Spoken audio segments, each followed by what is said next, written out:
Күнге айлы болсын, аса құрметті қазағым. Назарыңызда Жанбол Рахматулла. Бүгін Кентау қаласындамыз. Жанбол, неге тротуармен жүрмейсің десең, мұнда тротуар жоқ. Бар болса да қармен баспаған. Қазір кіші Яссауи қаланың ең көп адамды лық толтыратын жеріндеміз. Базарлар, тротуар жоқ, жол ережесін, жол жүру ережесін бұзып жүрсең десеңіз. Сондықтан бұлай шөп жүруге мәжбүрміз. Менің сұрағым бар. Мақажанов, қалалық әкім Балабиев Талғат, мына базардың иесі, оған қоса қалалық мәслихат хатшысы, депутат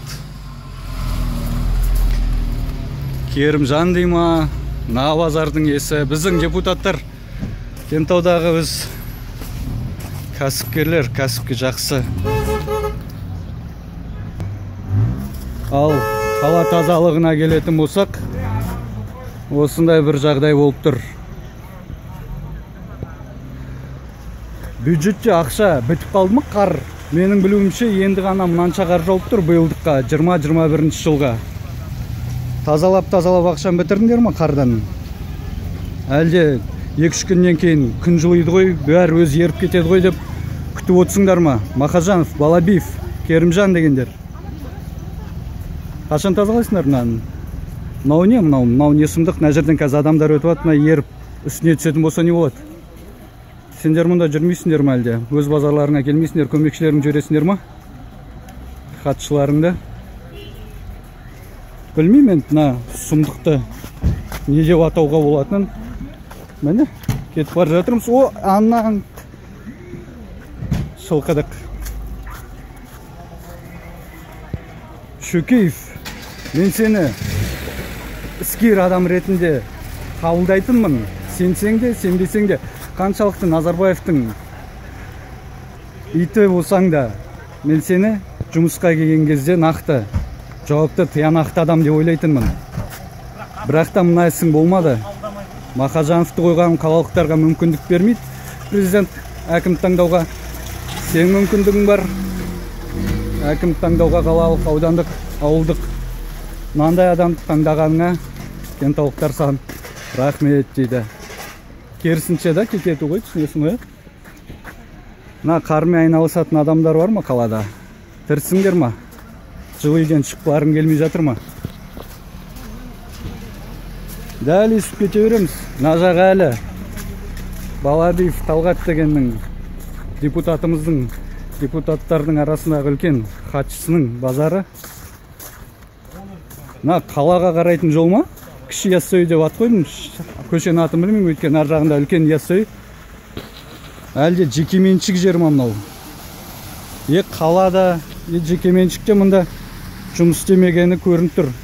Қар үст жату керек па? Еріп балшық болып адамдарға кедергі етіп, күн суысанан бәрі мұз болады, көктайғақ болып, бастары жарылып жатсын дейсіңдер ме адамдардың? Балабиев, базар сенікі, жолда сенікі ма? Тазала, жекеменшігің болса.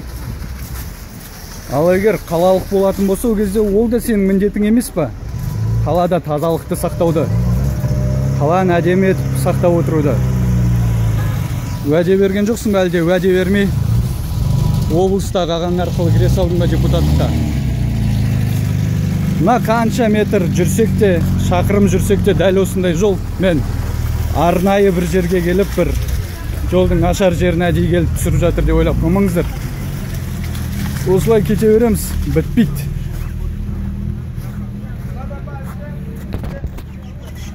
Мен бұл қар негізінде арғы жұма сенбі күндері жауған, бүгін сәрсенбі. Дәл сол күн келмеген себебім жығылғанға жұдырық болмайын деп, сүрінгенге күлмейін деп, сендерге уақыт берген болатынмын. Қар толық жауып бітсін, сосын жұмысына кірісер деп үміттендім. Ал сендер Балабиев, Мақажановтар, арам тамақтар. Базардан келип аренда алууду билесиңдер. Ал калалыктарга мындай былык жасап отсуңдар. Шүкеев, көрсөт кандай адам экениңди. Bir шара колдан, мына жер тазалансын, ертең тағы да келип көрөм.